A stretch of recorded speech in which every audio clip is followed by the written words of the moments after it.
TPE2 is centered around creating a learning environment that is effective and being able to maintain and sustain that learning environment. There are quite a few ways to do this, depending on what level of education you are teaching. For me personally, working in the elementary education field, there are a variety of tactics that I use, just promoting positive relationships between the students themselves, working really hard to engage my students and get them to kind of start building relationships with myself. I also, because I teach physical education, I really work hard on developing routines to keep our students engaged and to allow them to kind of own their own sense of learning, because they know the routine, they know what to expect, and they know what to do. So now let's jump into the levels in TPE2. Level 1 is a strategy that is absent of creating or maintaining an effective learning environment.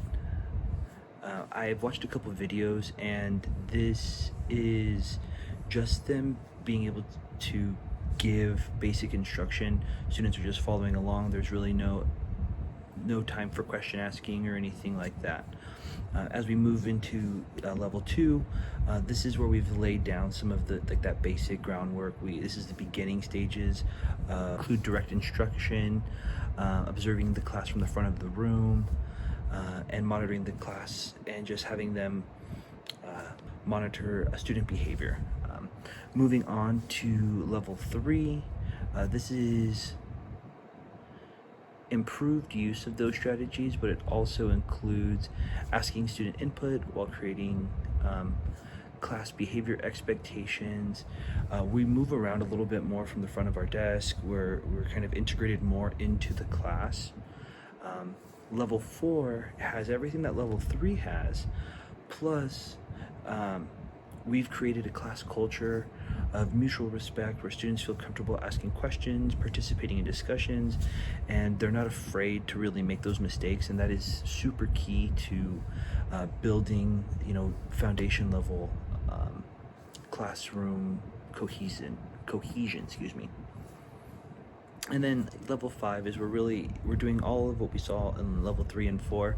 We're really emphasizing UDL principles, and getting students' interest to use more digital media technology to kind of help them navigate some of the more complicated topics, and to kind of see a alternate perspective. So let's roll into TPE number 4. TP number 4 is centered around instruction planning and learning experience designed for all students. This includes some of our atypical students with IEPs, 504 plans, and it's the teacher's responsibility to kind of learn all about her students or his students. Instructional needs that they may have, prior assessment goals, things of that nature, including your IEPs and your 504 plans that I previously mentioned, and then developing a effective instructional technique to kind of reach those students.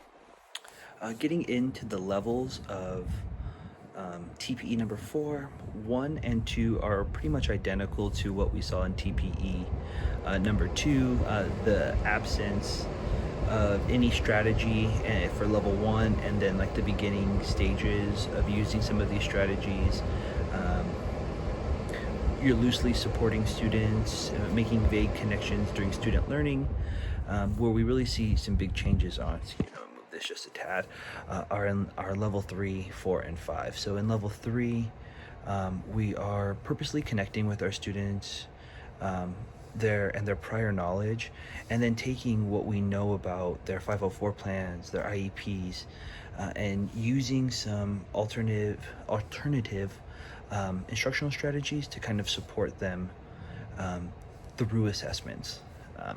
Level 4, again, taking what we have in level 3, and then finding ways to get our students' interest to take the lead on or start conversations, to get deeper into some of our material, utilizing our strengths and weaknesses to kind of group our students together to create a full cohesive team. That is our level 4, and as we move into level 5, again, the big thing that I see in level 5 is utilizing those UDL strategies to give more choice to our students. This is a great example. I love this type of assignment where, you know, we're given the opportunity to kind of work the way that we feel is best. I'm a video guy, so taking like that, how I feel about this particular assignment, and then giving our students an opportunity to kind of express their knowledge in a way that makes sense for them. So when we're comparing both TPE number 2 and TPE number 4, some things that I kind of found similar was in the way that we present information and how much information we are presenting, and then how we move and let students kind of have their own say. So what I've noticed from like level 3 through 4, 3 through 5, is that we are giving students a little bit more control and allowing them to find what suits them. You know, what we see in TPE2 is that students are able to kind of integrate themselves into making the classroom behavior expectations. And then what we see in TP number 4 is giving them the choice to be able to produce assignments and produce work that best reflects the way that they learn. This is the reflection portion for TPE2. I'd probably rate myself probably at a level 2 right now. I'm still kind of learning and getting my bearings within my classroom. I think a lot of it is how I move during class. Now we're in PE, so I do move a lot. And so I kind of flow throughout the classroom. I'm never really stagnant outside. But I think the primary focus is the way I give instruction, and then the way how I demonstrate how to do things, and then how I get the students to also demonstrate their learning and understanding. You know, a great instance of this is when I teach throwing and catching. You know, with my students, I'm constantly moving while I'm giving the demonstration, so students are, you know, focused on me throughout the lesson, and I'm trying to get around to all of my students, but I don't really pull in from my students to kind of get their input or work and think, pair, share on what we know to really access some of that deeper knowledge that they may already have. This is the reflection for TPE number 4. Like I said earlier, for physical education, some of the things that are given as explanations or examples, for utilizing different ways of getting our students to kind of express what they know. I definitely wouldn't rank myself in the 5 or 4 area, and I think I kind of struggle with this section more because physical education is action-based. It's what we're able to actually produce. I really struggle with integrating more and really hitting the finer points of this TPE. So I definitely would rank myself, you know, in at level 1 or level 2. I just need more experience in working with some more experienced teachers, and kind of see what they do to kind of really hit the mark on this. You can see it in the way I plan and I develop lessons. It is geared specifically to hitting the physical motion or the standard, and being able to do something. And it's hard as a newer teacher to find alternative ways for students to show that they have mastered a concept without them actually producing a physical action of work. But as I kind of grow, I hope to kind of find ways to better integrate technology into physical education and find ways to